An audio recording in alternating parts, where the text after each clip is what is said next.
नमो अर्हन्ताणम् ॐ ह्रीं नमो सिद्धाणम् ॐ ह्रीं नमो आयर्याणम् ॐ ह्रीं नमो उवच्छायाणम् ॐ ह्रीं नमो लोये सव्यसाहुणम् एषो पञ्चनमुकारो सव्यपावपणासनो मङ्गलाणं च सव्यसिं परमं हवै मंगलम परमं हवै मंगलम। सभी से सादर जय जिनेन्द्र। आदरणीय अध्यक्ष महोदय सरिता जी, मंत्री अलका जी एवं सभी सदस्य जो भी आज जूम वर्चुअल पर हमारे साथ 25 बोल कार्यशाला में से जुड़े हैं, सभी से सादर जय जिनेन्द्र। बस अपनी क्लास अति शीघ्र शुरू हो रही है।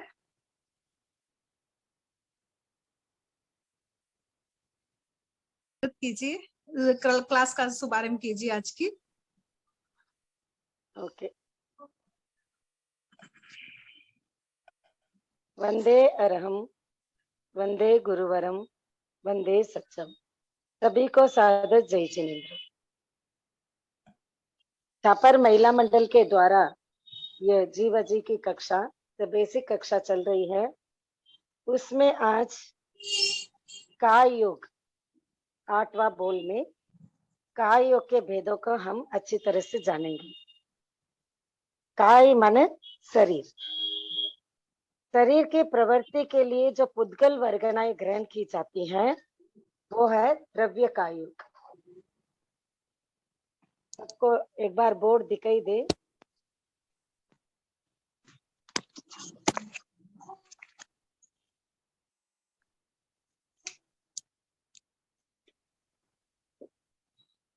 काय योग है, ये 2 प्रकार के हैं, द्रव्य काय योग और भाव काय योग। द्रव्य उद्गल की सहायता से, द्रव्य उद्गल की सहायता से, और भाव आत्मा की प्रवृत्ति।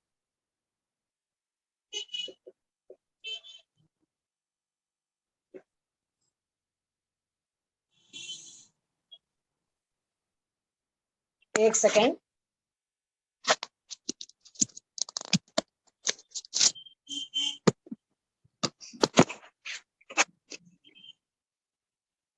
काय योग, काय योग माने, काया माने शरीर। शरीर कितने हुए हैं? औदारिक शरीर, व्यक्तिगत शरीर, आहारक शरीर, तेजस शरीर और कार्बन शरीर, जो हमने पहले पढ़ चुके हैं। तो फर्स्ट है औदारिक काय योग। कोई भी शरीर की प्रवृत्ति करते हैं तो मूलतः द्रव्य काय योग एवं भाव काय योग। द्रव्य काय योग है पुद्गल की सहायता से, भाव काय योग है आत्मा की प्रवृत्ति से। अब फर्स्ट है औदारिक, औदारिक काय योग। औदारिक काय योग क्या है? यानी औदारिक शरीर से जो हम प्रवृत्ति करते हैं, औदारिक शरीर से हम प्रवृत्ति करते हैं, क्रिया करते हैं, वो है औदारिक काय योग। ये कब होता है? औदारिक काय योग कब शुरू होता है? जैसे ही कोई जीव मरता है और यहाँ जाकर जन्म लेता है, जन्म लेते ही आहार प्राप्ति ग्रहण करता है, उसके बाद शरीर प्राप्ति। जैसे ही शरीर प्राप्ति पूर्ण हो जाती है और उसके बाद यानी शरीर प्राप्ति पूर्ण होने के बाद अब उनके द्रव्य योग के पुद्गल की सहायता से आत्मा की जो प्रवृत्ति होती है, ये औदारिक काय योग है। ये किस किस के होते हैं? तिर्यंच, तिर्यंच के होते हैं एवं मनुष्य। इन 2 के औदारिक शरीर। जो हमारा शरीर दिखाई दे रहा है, ये क्या है? औदारिक शरीर है मनुष्य के। तिर्यंच के पृथ्वी, मिट्टी, मिट्टी हमको दिखाई दे रहा है, ये उनका औदारिक शरीर है। मिट्टी, पृथ्वी काय, वो क्या है? पृथ्वी काय, जो आत्मा पृथ्वी का शरीर बनाई हुई है। तो पृथ्वी जो मिट्टी है, वो औदारिक शरीर है। जल जो हमें दिखाई दे रहा है वो औदारिक शरीर। अग्नि का लो दिखाई दे रहा है वो उसका औदारिक शरीर है। हवा हम जो महसूस करते हैं वो उनका औदारिक शरीर है। और वनस्पति का जो पेड़ पौधे जितने भी हैं, ट्रीज, प्लांट्स, ग्रास, वो सब औदारिक शरीर है।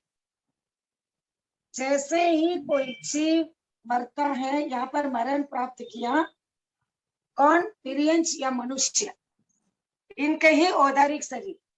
तो मरण प्राप्त किया, जैसे ही जाकर जन्म लेता है, आर प्राप्ति पूर्ण हो जाता है, उसके बाद शरीर प्राप्ति प्रत्येक अंतर्मूर्त, यानी आर के एक समय लगता है, उसके तुरंत बाद शरीर प्राप्ति बनना चाहिए। इसका जब भी पूर्णता हो जाती है, यानी जब शरीर प्राप्ति पूर्ण वो प्राप्त कर लेता है, उसके बाद उसकी जो हलन चलन की जो प्रवृत्ति होती है, जैसे मनुष्य के गर्भ में जो बच्चा पैदा होता है, स्टार्ट होते ही प्राप्ति, शरीर प्राप्ति पूर्ण होते ही वहां पर शरीर प्राप्ति की हलन चलन क्रिया स्टार्ट हो जाती है, वो औदारिक कायोग।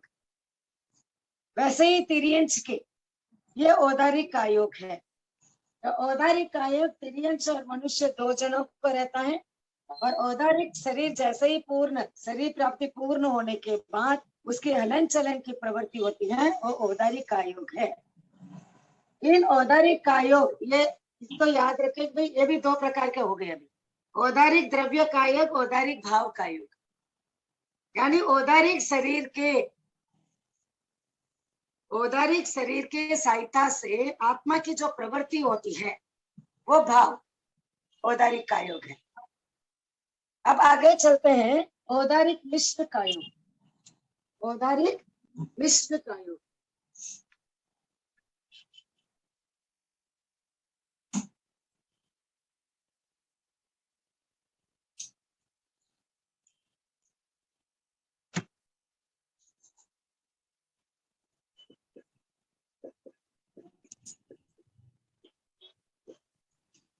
औदारिक मिश्र कायोग, ये 4 प्रकार के होते हैं, 4 तरह से बन जाते हैं।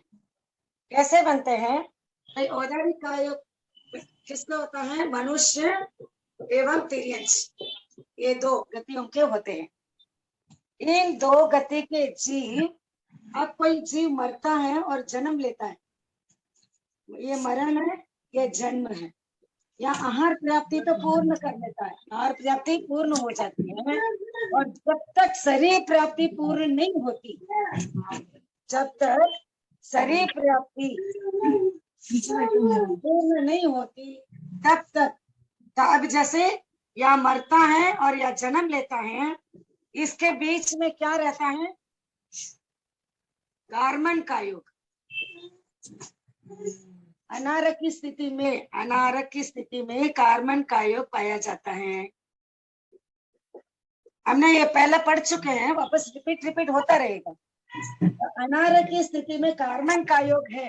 एक जन्म से जब दूसरे जन्म में जाते हैं, तो अनारक की स्थिति में कार्मन कायोग होता है। वो कार्मन कायोग के सहयोग से, जैसे ही ये कार्मन, अभी औदारिक शरीर बना नहीं है, यानी आहार प्राप्ति तो हो रहा है, शरीर प्राप्ति अभी स्टार्ट हो गया है, पूर्ण नहीं हुआ है। तो कार्मन कायोग के साथ औदारिक कायोग, तो इसको क्या कहते हैं?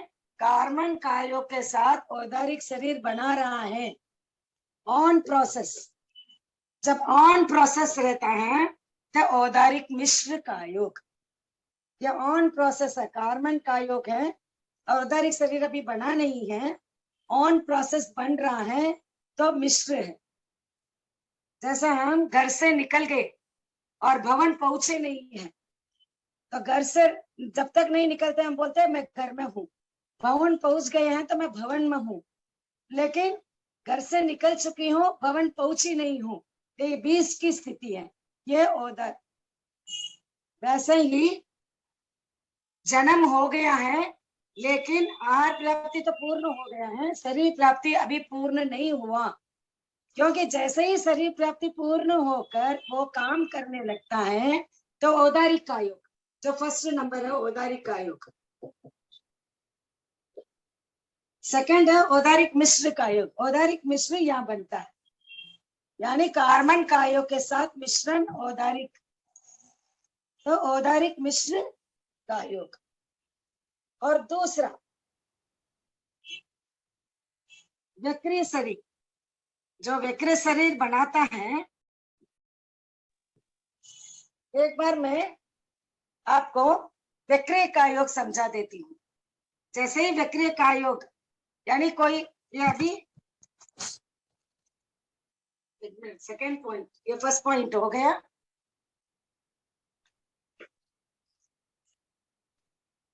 सेकेंड पॉइंट है भाई वक्रीय लब्धि वाले, जिसका वक्रीय लब्धि है, किसके हो सकते हैं वक्रीय लब्धि, किसको हो सकते हैं? देवता के और नरक के तो जन्म से ही वक्र शरीर है, तो उनको लब्धि नहीं है, उनको तो भव स्थिति है, भव से ही प्राप्त है। तो यहाँ पर मनुष्य एवं तिर्यंश, मनुष्य एवं तिर्यंश के कोई जीव जिसको वक्र लब्धि है, और उन्होंने वक्र लब्धि से कोई भी रूप बना दिया है, कोई रूप बना दिया है,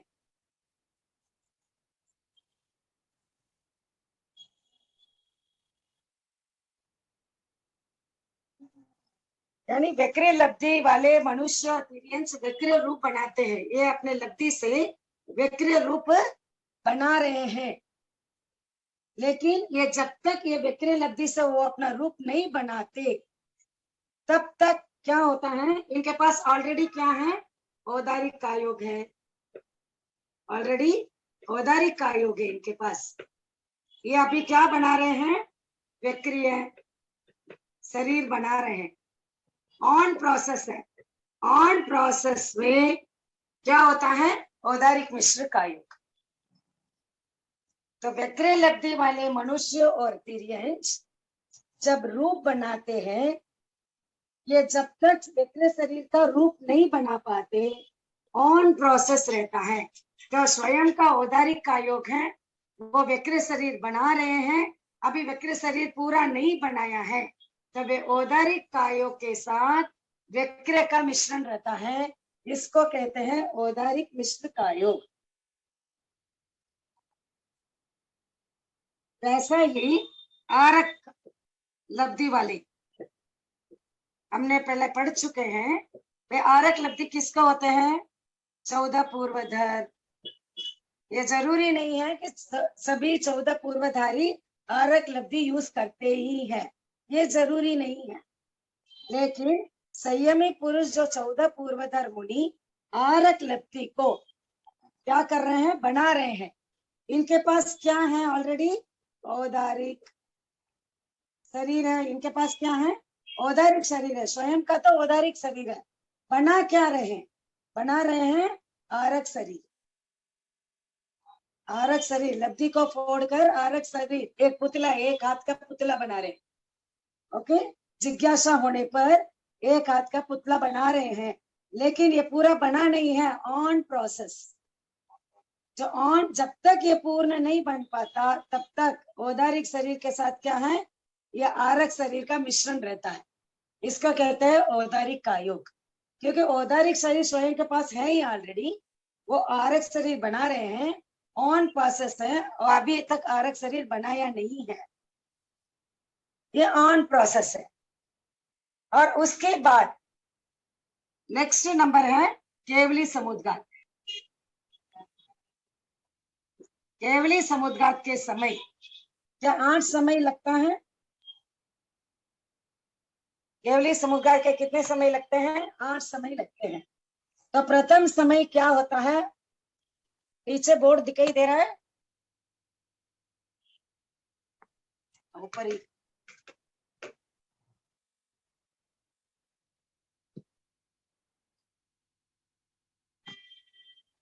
फोर्थ पॉइंट है केवली समुद्घात। केवल ज्ञानी जो समुद्घात करते हैं, केवल ज्ञानी जो समुद्घात करते हैं, केवली डी बड़ी, जो समुद्घात करते हैं, उसमें उनको 8 समय लगता है, 8 समय लगता है। ये फर्स्ट है औदारिक आयोग। औदारिक आयोग फर्स्ट क्या है? औदारिक आयोग। ये हमने पहले जाना कि लोकाकार, इसमें इन्होंने केवली समुद्घात, फर्स्ट में दंडाकार, दंड जैसे बनाते हैं, उस समय इनके औदारिक आयोग रहता है। फिर दूसरे समय में औदारिक मिश्र, औदारिक मिश्र दूसरे समय में क्या रहता है? औदारिक मिश्र रहता है। और तीसरे चौथे पांचवें समय में कार्बन का योग, कार्बन का योग। और पुनः जब वो वापस समेटते हैं तो 6 और 7 औदारिक मिश्र, और 8वें समय में वापस पुनः औदारिक का योग। आपको सबको समझ में आ गया होगा। जब भी केवल ज्ञानी समुद्घात करते हैं, सभी केवली समुद्घात नहीं करते हैं। जिसका आयुष्य अंतर्मूर्त मात्र रह जाता है और बाकी 3 अघाती कर्म यानी नाम कर्म, गोत्र कर्म, वेदनीय कर्म, इनके कर्म दलिक अगर ज्यादा है, वही जीव समुद्घात करते हैं। ऐसे बोलते हैं हम कि करते हैं, लेकिन वह स्वयं पुरुषार्थ के द्वारा नहीं करते। ये ऑटोमेटिक प्रोसेस है। जैसे कहते हैं ना, ऑटोमेटिक ये हो जाता है, ऑटोमेटिकली कर्म अंतर्मूर्त में फैलाकर जड़ा देते हैं। तो केवली समुद्घात के दूसरे समय में, छठे समय में एवं 7वें समय में औदारिक मिश्र रहता है, औदारिक मिश्र रहता है। तो किसके साथ रहेगा औदारिक मिश्र? यहाँ पर भाई तीसरे चौथे पांचवें समय में तो कार्बन का योग मात्र रह गया। यह अनारक की स्थिति है, अनारक की स्थिति है। ये भी याद रखना है कि तीसरा चौथा समय अनारक की स्थिति पाई जाती है। मात्र ये कार्बन का योग रहता है, और कार्बन का योग के साथ औदारिक मिश्र, समेटते समय भी कार्बन का योग साथ औदारिक मिश्र है, और ऑन प्रोसेस में भी कार्बन का योग, यानी स्वयं के पास औदारिक शरीर है और कार्बन का योग के साथ मिश्रण है। फिर ये कार्बन का योग यहाँ पर सिर्फ रह जाता है तीसरे चौथे पांचवें समय में, और छठे समय 7वें समय में औदारिक मिश्र, और 8वें समय में औदारिक का योग। तो इस प्रकार औदारिक मिश्र का योग 4 प्रकार से हो सकता है, जो हमने यहाँ पर जाना। अब आगे चलते हैं।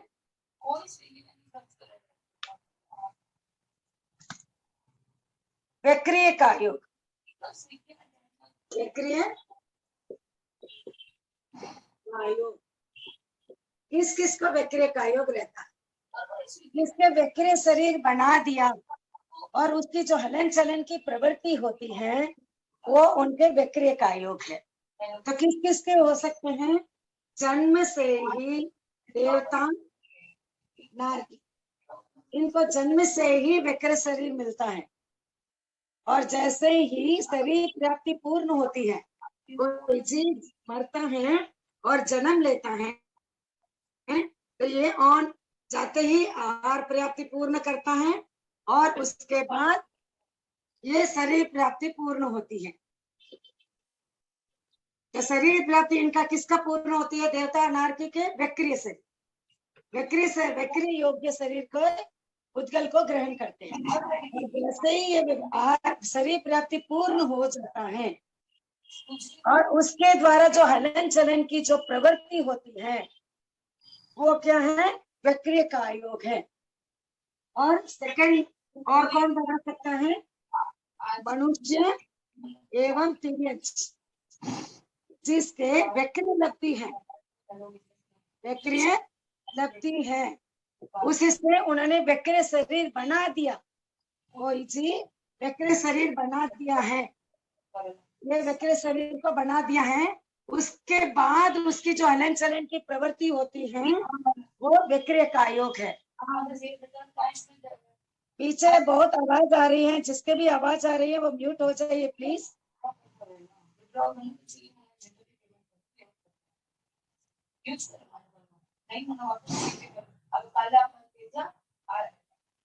शांति जी, आपसे निवेदन है कि आपके पीछे से बहुत आवाज आ रही है, प्लीज अपने आप को म्यूट कर दीजिए। हमारा अकाउंट तो नहीं पे कर रहा है, हमारा अकाउंट तो नहीं पे कर रहा है, चेक बुक में जोड़ो के मोटिवल उसका साइन मार सकता है।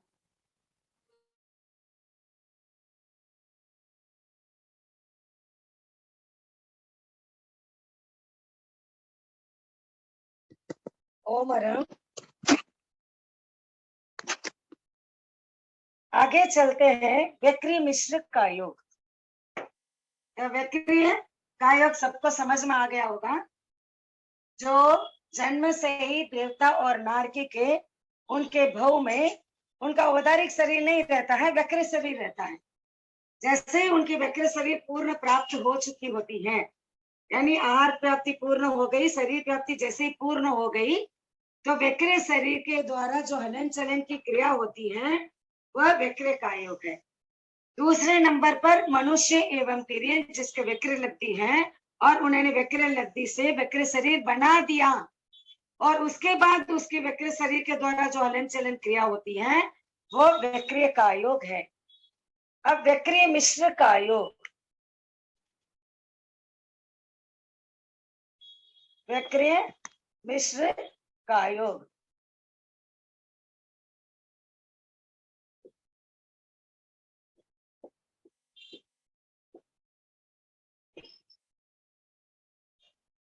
जैसे हमने औदारिक मिश्र का योग में जाना, भाई मनुष्य एवं तिर्यंच उत्पन्न होते समय जीव आहार तो ले लेता है, लेकिन शरीर प्राप्ति जब तक पूर्ण प्राप्त नहीं होता है तब तक क्या है, औदारिक मिश्र होता है कार्बन का योग के साथ।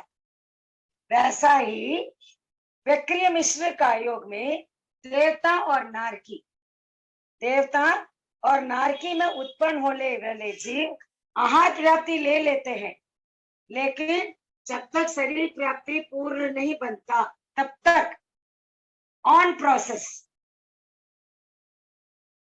ये मरण है, ये देवता के रूप में जन्म ले रहे, देवता या नारकी। फॉर एग्जाम्पल, देवता जन्म ले रहे हैं और आहार प्राप्ति ग्रहण कर लिया, लेकिन शरीर प्राप्ति ऑन प्रोसेस है, अभी शरीर प्राप्ति प्राप्त नहीं हो रहे, शरीर प्राप्ति अभी पूरा प्राप्त नहीं हुआ है। ऑन प्रोसेस में क्या है, व्यक्रिय मिश्र का योग। किसके साथ रहेगा मिश्र? कार्बन का योग के साथ, क्योंकि मरता है और जन्म लेता है, बीच में क्या है, कार्बन का योग। तो कार्बन का योग के साथ, तो कार्बन के साथ ये योग बनता है, इसलिए विक्रिय मिश्र का योग। दूसरे नंबर पर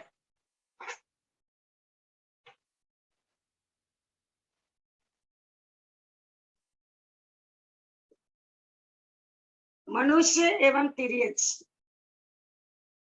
मनुष्य एवं तिर्यंच क्या करते हैं, अपने विशिष्ट लब्धि के द्वारा, विशिष्ट लब्धि के द्वारा मान लीजिए कि व्यक्रि शरीर बना दिए हैं, व्यक्रि शरीर बना दिए हैं, लेकिन वो पुनः व्यक्रि शरीर बना दिया और व्यक्रि शरीर से जब तक हलन चलन होती है वो व्यक्रिय का योग है।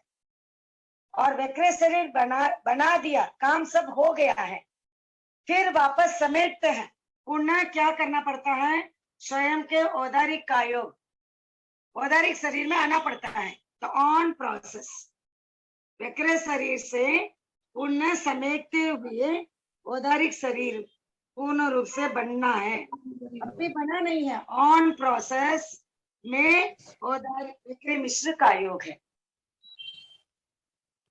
तो सबको समझ में आ गया होगा, यानी इनके स्वयं के औदारिक शरीर है, मनुष्य के तिर्यंच के स्वयं के औदारिक शरीर है, इन्होंने अपनी लब्धि से व्यक्रि शरीर बना दिया है, व्यक्रि शरीर से कोई हलन चलन भी किया है, जब तक वक्र चलन से हलन चलन करते हैं तो वक्र का योग।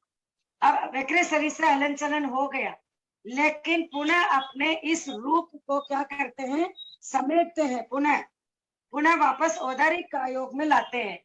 तो रिवर्स में जब आते हैं on process, that is called वक्र मिश्र का योग।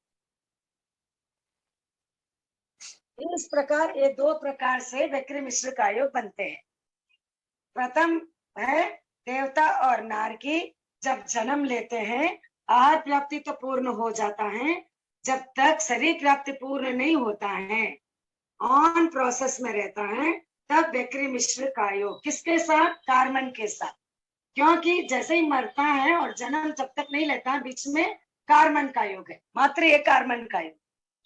उस कार्बन का योग के सहयोग यहाँ पर वक्र अभी शरीर पूर्ण नहीं पढ़ना पाया है, ऑन प्रोसेस, तब तक वक्र मिश्र का योग। यहाँ पर मनुष्य एवं तिर्यंश उनके पास ऑलरेडी क्या शरीर है? औदारिक शरीर है, लेकिन उन्होंने अपने वक्र लब्धि से वक्र शरीर बना दिया। वक्र शरीर बनाकर काम हो चुका है, पुनः वापस वो क्या कर रहे हैं? औदारिक शरीर में आ रहे हैं, ऑन प्रोसेस, समेट रहे हैं, इस वक्र रूप को समेट रहे हैं, और औदारिक शरीर में जब तक प्राप्त नहीं करते, ऑन प्रोसेस में वक्र मिश्र का योग रहता है। ये अच्छी तरह से समझ में आ गया होगा, वक्र मिश्र का योग। अब नेक्स्ट है आरक का योग। आरक का योग यानी संयमी पुरुष, 14 पूर्वधर संयमी पुरुष आरक शरीर को बना रहा है। आरक शरीर को बना दिया, एक हाथ का पुतला बना दिया है और ये काम कर रहा है, इसकी क्रिया स्टार्ट हो गई। ये आरक शरीर है। आरक शरीर इन्होंने अपने लब्धि से, 14 पूर्वधर मुनि अपने लब्धि से, आरक लब्धि से आरक शरीर को बना दिया। आरक शरीर को बनाकर आरक शरीर के द्वारा प्रवृत्ति हो रही। ये जब तक ये प्रवृत्ति करती है तब तक आरक का योग, प्रवृत्ति करती है आरक का योग। अब आरक मिश्र का योग, आरक मिश्र का योग यानी 14 पूर्वधर मुनि क्या किया है? आरक शरीर को बना दिया है और पुतला बनाकर वो अपना क्रिया कर रहा है। क्रिया करते समय तो आरक का योग है। ओके, अब क्रिया पूर्ण हो गई, काम पूरा हो गया। मान लीजिए कोई प्रश्न पूछना है, तीर्थंकर के पास गया, पूछा, वापस उनका काम हो गया। अब वापस इस आरक शरीर को क्या करना है? समेटना है, रिवर्स। क्या करना है? 14 पूर्वधर के पास कौन सा शरीर है? औदारिक शरीर। तो ये आरक लब्धि क्या होगा? आरक शरीर को समेट कर ये क्या है? आरक शरीर के अंदर प्रवेश करेगा। तो ऑन प्रोसेस में क्या होगा? आरक मिश्र का योग।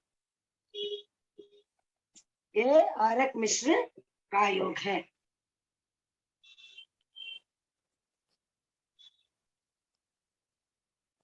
समझ में आ गया होगा? आरक का योग, 14 पूर्वधर मुनि संयमी पुरुष कोई कारणवश या विशेष कुतूहलवश 14 पूर्वधर लब्धि जिसके पास आरक लब्धि है, वो आरक शरीर को बना रहे हैं, बनाकर अपना क्रिया हो चुकी है। ये तो हो गया आरक का योग।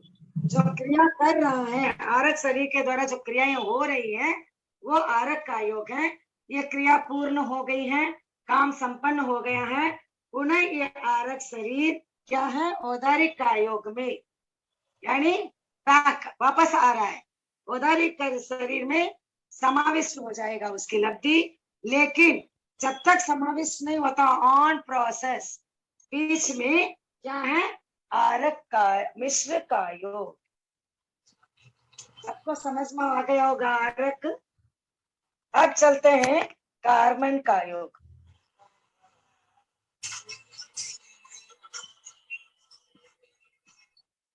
अब कार्बन का योग,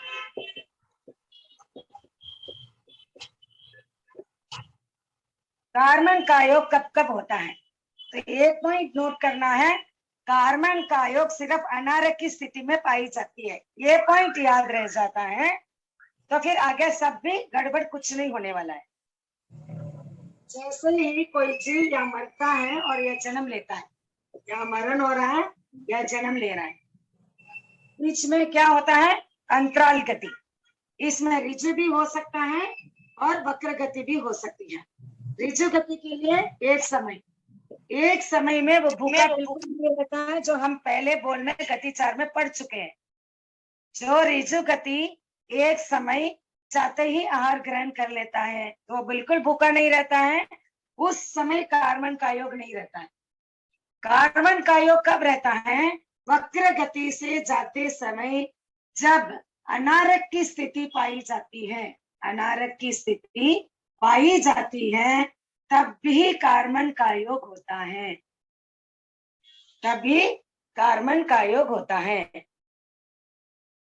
जैसे एक घुमाव, दो समय, तो पहला समय क्या है, अनारक, दूसरा समय आहारक। तो पहला समय अनारक की स्थिति में कार्बन का योग, वैसे ही दो घुमाव, तीन समय, तो पहले दूसरे समय अनारक की स्थिति पाई जाती है, तब होता है कार्बन का योग। तीसरे समय में तो आरक हो जाता है, इसलिए वहां पर कार्बन का योग नहीं है, क्योंकि जाते ही जन्म ले लेता है, वहां पर जन्म लेने से ही आहार प्राप्ति वहां पूर्ण हो जाती है एक समय में। तो इस प्रकार वक्र गति में जगन्य एक समय, उत्कृष्ट दो समय, प्रथम समय और दूसरे समय, ये दो समय अनारक की स्थिति पाई जाती है। उस समय बिल्कुल आहार ग्रहण नहीं करते हैं, उस समय जो योग होता है वो सिर्फ कार्बन का योग। सबको याद हो चुका होगा। और सेकंड पॉइंट तो क्या है, जो मैं पहले ही बता चुकी हूँ, केवली समुद्घात के समय जो 8, केवली समुद्घात के समय जो 8 समय 1 2 3 4 5 6 7 8, तो 3 4 5 सिर्फ कार्बन का योग रहता है। ये छठे सातवें हमने पढ़ा औदारिक मिश्र,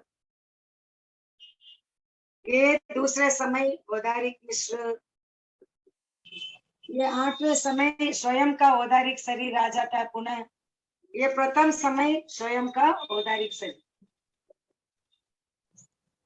तो इस प्रकार कार्बन का योग कब होता है, तीसरे चौथे पांचवें समय में कार्बन का योग होता है। तो इस प्रकार हम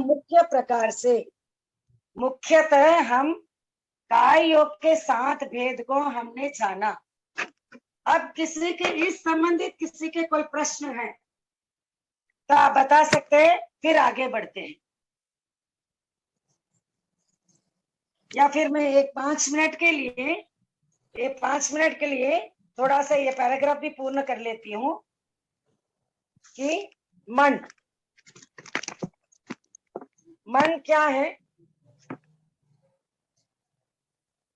नेक्स्ट क्वेश्चन है, 4 शरीर की भांति तेजस शरीर का योग नहीं, क्यों नहीं है? क्योंकि तेजस जो है वो कार्बन का योग के साथ ही रहता है, कार्बन का योग के साथ ही रहता है। ये दोनों है ना, कभी भी अलग नहीं होते हैं। अगर एक बार अलग हो जाते हैं, तेजस अलग और कार्बन अलग हो गए, इसका मतलब है मुक्ति। और मुक्त होने के बाद दोनों जुड़ते नहीं। साधु साधी बहुत बार ये प्रश्न पूछते थे हम बचपन में, भाई दो भाई ऐसे कौन से हैं, दो बहन ऐसे कौन से हैं जो एक साथ रहते हैं, कभी भी अलग नहीं होते, लेकिन अलग हो जाए तो कभी वापस ज्वाइंट नहीं होते।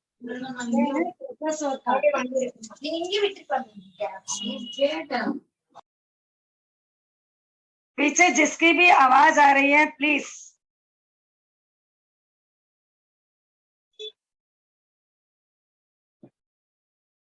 नेक्स्ट है मन। द्रव्य मन, भाव मन।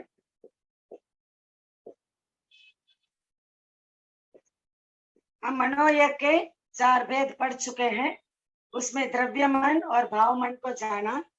द्रव्य मन पुद्गल की सहायता से, भाव मन सभी जीवों के रहते हैं, सभी जीवों के रहते हैं।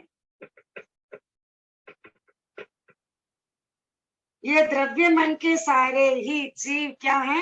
संगी असंगी। संगी असंगी की जो भेद रेखा है वो किसके आधार पर है?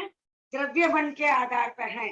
मनोवर्गना के पुद्गल की सहायता से जो मन की प्रवृत्ति आदि करते हैं वो संगी।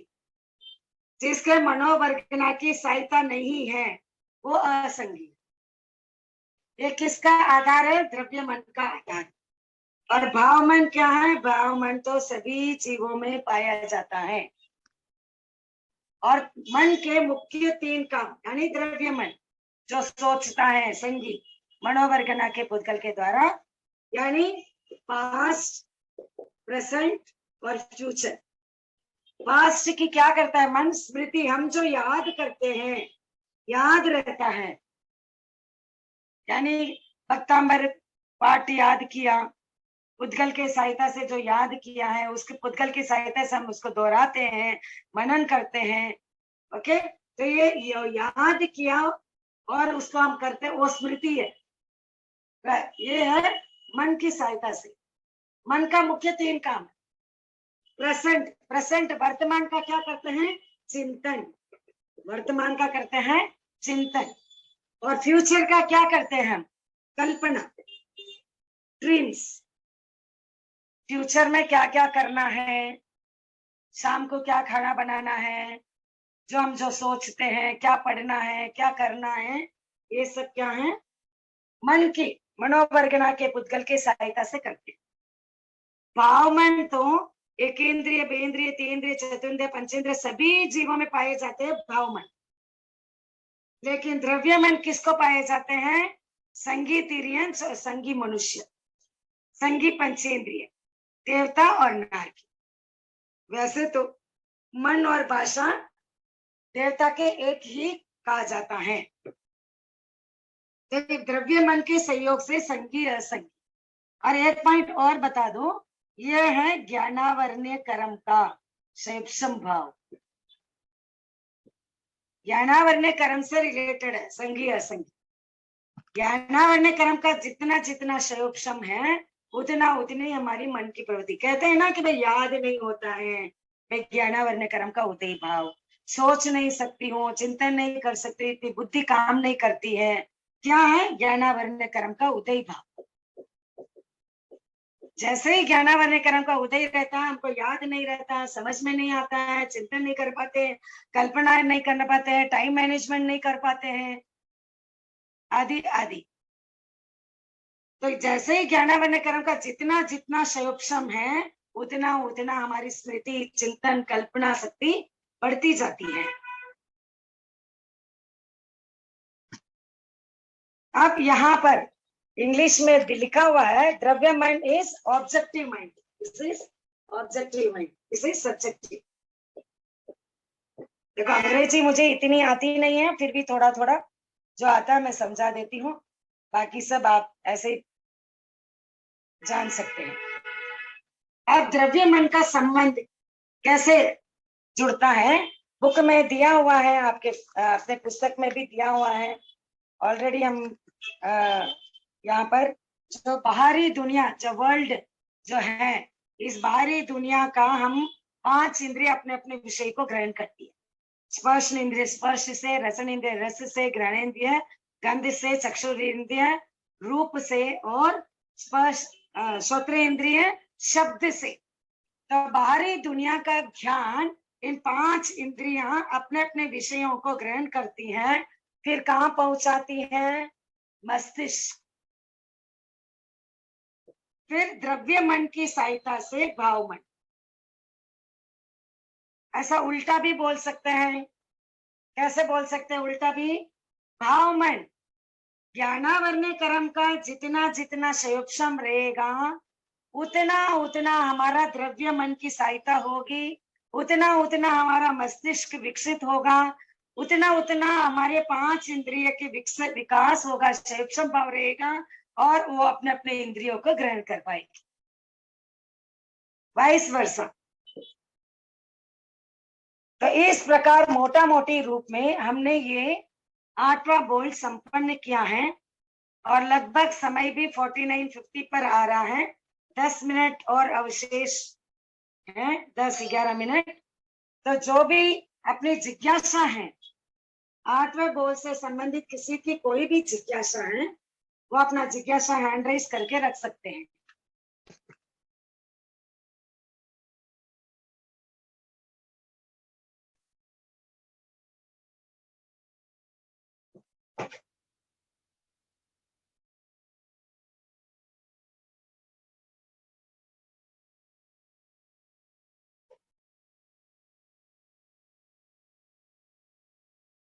शांति जी किसी की? राशि भाभी जी। हाँ, जय जिनेन्द्र साहब। हाँ जय। एक मेरी जिज्ञासा है कि जैसे आपने ज्ञानावरणीय कर्म का बताया था कि जब तक ज्ञानावरणीय कर्म रहेगा तो अपन की स्मृति शक्ति, इसमें जो याद करने का है वो जब तक वो रहेगा तब तक वो नहीं हो सकता। इनका कुछ टाइम होता है क्या? ये कितना रहता है? कुछ रहता है क्या? क्योंकि ये जब तक नहीं होगा तो हम और अब कुछ करना चाहते हैं तो वो नहीं हो सकता।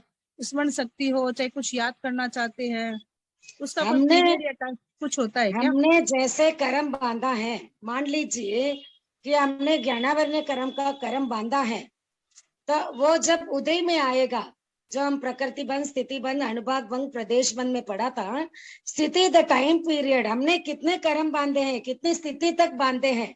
जब बांधते समय हमारे क्रोध, मान, माया, लोभ, कषाय, राग, द्वेष कितना था, उसके अनुसार हम स्थिति और अनुभाग बांधते हैं। उसके अनुसार जब उदय में आकर हम भोगते हैं, तो हम ये नहीं जान पा रहे हैं कि हम पीछे अनंत काल से आ रहे हैं, किस किस भाव में किस किस को कब कब अंतराय दिया है, ज्ञानावरण कर्म का उदय भाव कर्म बांधे हैं, ये हमको पता नहीं है। तो जैसे जैसे उदय में आ रहा, मान लीजिए कि मेरा मति ज्ञान बहुत कम है, मेरा श्रुत ज्ञान बहुत कम है, इससे मैं जान पा रही हूँ कि मैंने ज्ञानावरण कर्म का बहुत कर्म बांध रखा है। अवधि ज्ञान बिल्कुल नहीं है, मनापर्व ज्ञान बिल्कुल नहीं है, केवल ज्ञान बिल्कुल नहीं है। तो हमने कितने कर्म बांधे हुए हैं, यह हम अनुभव कर रहे हैं भगवान महावीर की वाणी से, केवल ज्ञानी की वाणी से, सर्वज्ञ की वाणी से। अब ये समझ तो गए हैं, तो इस समझने का एक की ही उद्धार होता है, पुरुषार्थ के द्वारा। हम निर्जरा करें, पहले बंधे हुए कर्मों को तो निर्जरा करें और अब वापस पुनः न करें, वो संवर करें। तो संवर और निर्जरा के द्वारा ही हम अपने कर्मों को तोड़ सकते हैं। यानी आने वाले भविष्य में हम ज्ञानावरणीय आदि 8 कर्मों को जितना कम कर सकते हैं उतना कम करें बांधने का। इसीलिए भगवान ने कहा है कि आवश्यक हिंसा को कम करें, अनावश्यक हिंसा बिल्कुल नहीं करें, और संकल्प जाए हिंसा तो सपने में भी न करें। तो इसीलिए हम सभी क्या है, 12 व्रती बनना है। जितना जितना हम कम करेंगे अपने सावध्य प्रवृत्ति का, जितना जितना हम ज्ञान करेंगे, जितना जितना हम समझेंगे, जितना जितना उसका पालन करेंगे, उतना उतना हम क्या करेंगे, आगे बढ़ेंगे। तो जैसे जैसे हम पढ़ते हैं वो निर्जरा हो रही है। अच्छा। और आगे के लिए अब हमने पढ़ लिया है कि मैंने बहुत सारे कर्म बांधे हैं, इसीलिए मुझे अभी ज्ञान नहीं हो रहा है। आज पढ़ो कल भूल जाती हूँ, आज पढ़ती हूँ कल भूल जाती हूँ। तो इसका तात्पर्य क्या हुआ कि मेरा ज्ञानावर कर्म बहुत बंधे हुए हैं।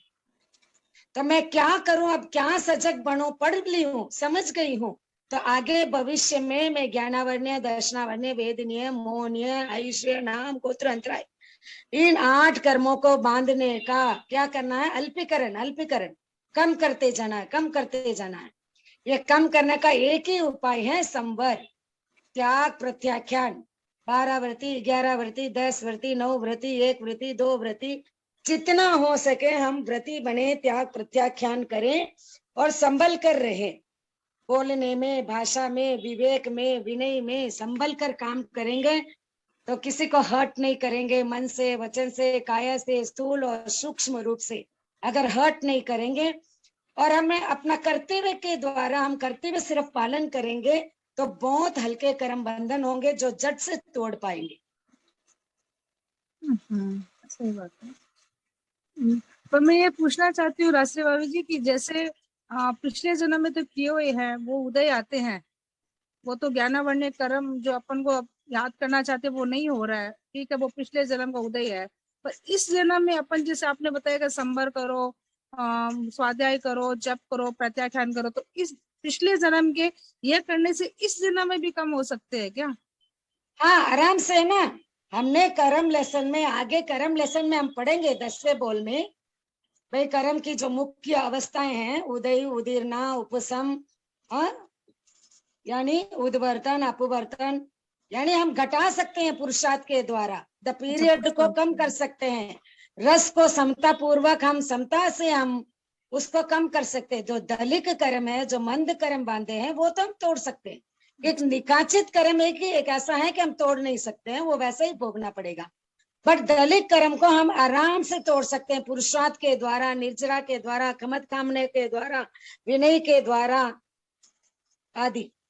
यानी तपस्या के जो मुख्य 12 भेद बताए गए ना, अनशन, उन्नोदी, भिक्षाचरी, रस परित्याग, काया क्लेश, प्रतिसन्निता, प्रायश्चित, विनय, वियावृत्ति, स्वाध्याय और उत्सर्ग, उसके द्वारा हम निर्जलन कर सकते हैं जो पहले बंधे हुए कर्मों को।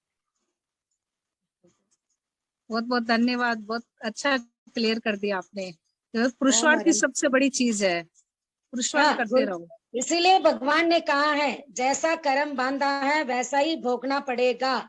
ये नियति नहीं है, सिर्फ निकाचित कर्म के लिए ही नियति है। सिर्फ निकाचित कर्म एक ऐसा है कि 100% 100 डिग्री से बांध लिया, वो 100 डिग्री से भोगना पड़ेगा। बट 1 to 99 डिग्री अगर हमने बांध रखे हैं तो उसको हम कम कर सकते हैं तपस्या के द्वारा, पुरुषार्थ के द्वारा, ज्ञान के स्वाध्याय के द्वारा, जो हम अभी कर भी रहे हैं और आप करवा भी रहे हैं सबको। चलो, बहुत अच्छा क्लियर किया। और किसी का कोई भी क्वेश्चन हो तो आप क्लियर कर सकते, इतना अच्छा क्लियर करते हैं राश्री भाभी जी। मैं नहीं क्लियर कर रही हूँ, सब भगवान की वाणी है, गुरुदेव की कृपा अभी तो है, आप ही गुरुदेव क्लियर का कर रहे हो ना, गुरुदेव का तो कृपा है तब आप बस कर रहे कृपा हो ना। है, बस मैं। और किसी का कोई भी क्वेश्चन हो ना मेंबर्स का, तो आप अभी 5 मिनट का टाइम है अपने पास, हैंड राइज कर दीजिए। आपका मन में कोई भी जिज्ञासा हो आज के बोल में, 8वें बोल में, तो क्लियर करेंगे राश्री भाभी जी। सिर्फ 5 मिनट का समय अपने पास है। कोई भी आपके मन में हो तो आप आराम से क्लियर कर सकते हैं, बहुत अच्छा आपका एकदम समाधान हो जाता है जिज्ञासा का। सबको औदारिक का योग, औदारिक मिश्र का योग, वक्री का योग, वक्री मिश्र का योग, कार्मन का योग, कार्मन, ये सब समझ में आ गया होगा। पुनः आप पुस्तक को अच्छी तरह से पढ़े, मनन करें। और एक बात मैं विशेष कहना चाहती हूँ, जब भी हम क्लास में पढ़ते हैं तब तो हमको ऐसा लगता है कि सब समझ में आ रहा है, बट रात को बैठकर पुनः एक बार आप उसको रीडिंग जरूर अवश्य करें, ताकि पूर्ण रूप से समझ में आ गया है देन तो जीवन भर उसको हम भूल नहीं पाएंगे। उसमें अगर थोड़ा भी किंचित परंतु रहता है तो फिर हम भूल जाते हैं, स्मृति कमजोर हो जाती है हमारी। चलो, बहुत अच्छा है। किसी का हैंड राइज आ रहा है, परवा नाठा करके है, परवा नाठा। एक आईपैड से भी आप भाभी जी आपका आ रहा है। आप आईपैड नाम नहीं है, खाली आईपैड है, एक प्रभा नाठा। आप अपना क्वेश्चन रख सकते हो, राश्री भाभी जी समाधान कर रहे हैं। प्रभा जी नाठा, हैंड राइज है उनका। प्रभा जी नाठा,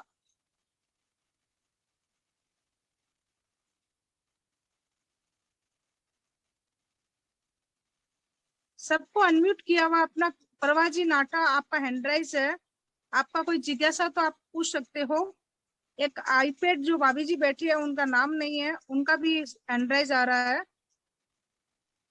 वो अपने आप को अनम्यूट करें और पूछे।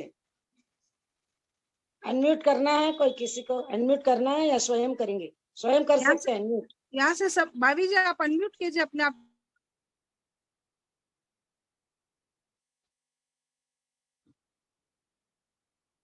Unmute themselves please.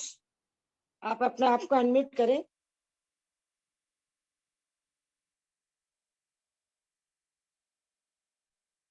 आप अपने स्पीकर के बटन को वापस पुनः दबाएंगे तो आप अनम्यूट हो जाएंगे।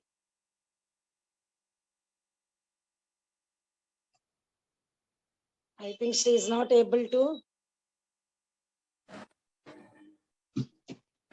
हाँ, जय जिनेन्द्र सर। हाँ, जय जिनेन्द्र सर। ये क्या ज्ञानावर्णीय कर्म के उदय से मतलब अपना जैसे स्वाध्याय करना चाहते हैं पर अपना मन नहीं लगता या अपन वहां तक पहुंच नहीं पाते हो, क्या ज्ञानवर्णीय कर्म के हिसाब से ही होता है? हाँ, ज्ञानावर्ण्य कर्म का उदय, दर्शनावर्ण्य कर्म का उदय, अंतराय कर्म का उदय, तीनों साथ ही होता है। तीनों साथ ही उदय में आते हैं। और जितना जितना उदय भाव रहता है उतना उतना हमें ज्ञान करने में, दर्शन करने में बाधा आ जाती है। तो उसकी निर्जरा के लिए क्या कर सकते हैं? बस निर्जरा के भगवान ने कहा 12 भेद है जो आप करना चाहिए। नौकारसी, पौरसी, तपस्या, रात्रि भोजन कह दिया, घंटे घंटे का प्रत्याख्यान, अनासक्ति भाव का विकास। मूलतः तो त्याग प्रत्याख्यान का मूल विषय ही है, सिर्फ भोजन का त्याग करना नहीं है, द्रव्य का त्याग करना नहीं है, ये एक माध्यम है। अनासक्त भाव का विकास करना है, यानी आसक्ति नहीं। ये तो चल रहा है मेरे पर थोड़ा। बस जितना जितना हम करेंगे भाई, जितना जितना हम करेंगे उतना उतना कर्मों का क्षयक्षम होता जाएगा, लेकिन हम जान नहीं पा रहे हैं कि हमने बांधा कितना है। फॉर एग्जाम्पल कि मान लीजिए कि हम भाई कि चलते चलते किसी को थप्पड़ लगा दिया, जोर से गुस्सा आया और थप्पड़ लगा दिया। अब गुस्सा कितना आया, मान लीजिए इसका मापमान कर लेते हैं 70%, 80%। फॉर एग्जाम्पल भाई 70-80% गुस्सा आकर मैंने इतना जोर से मार दिया उसको, लेकिन जब मन में आया कि ओ मैंने क्यों मारा, बस जाकर बोल दिया सॉरी। सॉरी कितने परसेंटेज से किए, तो कितना धुला। यानी हम अगर ऑयल ढोल दिए हैं, ऑयल को गिरा दिए मान लीजिए धरती पर, तो हम उसको धोने के लिए साबुन, गर्म पानी सब कितना यूज करते हैं। लेकिन सिर्फ पानी गिरा दिया तो उसको तो सहज ही पहुंच लेते हैं। तो वैसा ही है कि हमारा कर्म बांधने का इंटेंशन, परसेंटेज, क्रोध, मान, माया, लोभ, राग, द्वेष कितना था, कर्तव्य के हिसाब से किया कि गुस्से से किया कि लोभ बस, माया बस, कितना परसेंटेज से किया, तो उतना ही परसेंटेज से वो बंधेगा भी। अनुभाग रस भी, अनुभाग जो है रस, मंद रस से बांधा, तीव्र रस से बांधा, स्थिति टाइम पीरियड, शॉर्ट पीरियड के लिए बांधा, लॉन्ग पीरियड के लिए बांधा। एक समय ऐसा आता है कि एक टाइम तो हो चुका है, फिर भी मैं 5 मिनट लूं क्या शांति जी?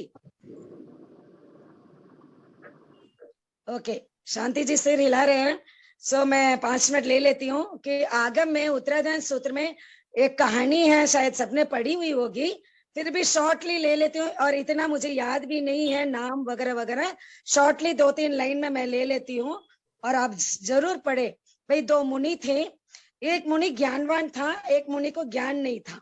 वो सिर्फ पात्री वगैरह, भोजन, आहार पानी लाना, कपड़े धोना, प्रतिक्रमण करना, नॉर्मल रूटीन पलेवना करना आदि साधुपन पाल रहे थे। और एक साधु को अच्छा ज्ञान भी था, तो इसके साथ वो ज्ञान की भी आराधना खूब करते थे, तो क्लासेस भी लेते थे, पढ़ते भी थे, पढ़ाते भी थे, तो उनके पास बिल्कुल टाइम नहीं था। तो वो कहते हैं कि मुझे ना रेस्ट लेने के लिए भी टाइम नहीं मिलता है, यानी 10 मिनट पढ़ने के लिए भी उनके लिए टाइम नहीं मिलता है। तो उनके मन में ये भाव आया कि ये साधु कितना अच्छा है, नहीं इनको क्लास लेनी पड़ती है, ना कुछ करना पड़ता है, इनके पास समय ही समय है रेस्ट लेने के लिए, आराम करने के लिए। अब किसकी अनुमोदना की? अज्ञान की अनुमोदना की। यानी स्वयं के पास से ज्ञानावर्ण कर्म का क्षयोक्षम था, उन्होंने पुरुषार्थ के द्वारा कर्म तोड़ रहे थे, रेस्ट नहीं मिला, बिजी शेड्यूल है, तो उनके मन में ये भाव आ गया कि ये साधु कितना अच्छा है, भाई कोई क्लास लेनो न कहीं करनो, बस खाया पिया, पात्रा धोया किया, पलेवना किया, प्रतिक्रमण किया, थोड़ा आराम किया, सेवा करवाया, तो बोले ये कितने अच्छे साधु है, बस इनका तो अच्छा, बहुत अच्छा है। तो किसकी अनुमोदना की? अज्ञान की अनुमोदना अच्छा। कर दी।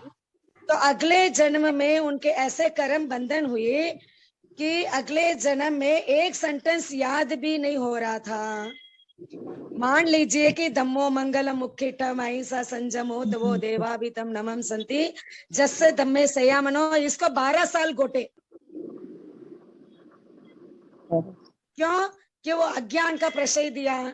कभी कभी ऐसा होता है ना, बच्चे को बोलते हैं, नॉर्मली बहुत बार हम ऐसे बहुत कर्म बांधते हैं। कोई बच्चा कहता है भाई मुझे याद ही नहीं हो रहा है, नहीं याद रहे, छोड़ दे कहीं है, नहीं पढ़ते ही कहीं को नहीं, बोलते हैं कि नहीं बोलते हैं? ये ज्ञानावरण कर्म का, अज्ञान का हम प्रशय दे रहे हैं।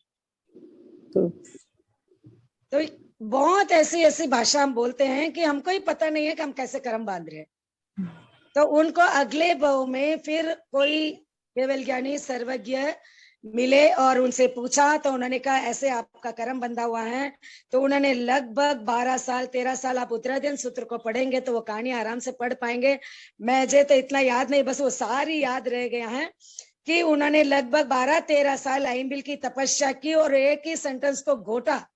तो लगभग 12 साल के बाद उनके इतने कर्म टूटे, तब उनको लगातार फिर ज्ञान होने लग गए।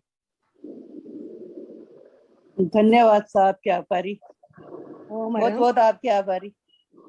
तो हम हमारी भाषा, हमारा मन, हमारा वचन, हमारी काया, हमें तत्व ज्ञान पढ़ने का एक ही उद्देश्य है कि हमको पढ़ना, एग्जाम लिखना नहीं है, हमको तो उसको ज्ञान करना है और अपने को जीवन में उतारना है। यही हमारा लक्ष्य है। और बोलने में, कहने में, बताने में जो कोई अतिचा दोष लगा हो तो तत्सम इच्छामि दुक्कडम। और छापर महिला मंडल जो शांति भाई और महिला मंडल के अध्यक्ष और पूरी टीम को साधुवाद देती हूँ कि वो बहुत अच्छा काम कर रहे हैं, अच्छा ज्ञान की आराधना कर रहे हैं। इसी प्रकार ज्ञान दर्शन चारित्र की आराधना करें, यही मंगल कामना करती हूँ। सबके प्रति आभार, गुरुदेव के प्रति अनंत अनंत कृतज्ञता भाव। और प्रमुखा श्री जी का अंतिम शब्द यही मेरे रोज गूंजता है कि भाई की क्लास लेना है, पढ़ना है, पढ़ाना है। उन्होंने बस लास्ट मैंने मंगल पाठ लिया मर्यादा महोत्सव पर, तो वो एक ही शब्द मेरे दिमाग में गूंज रहा है और मैं उनके प्रति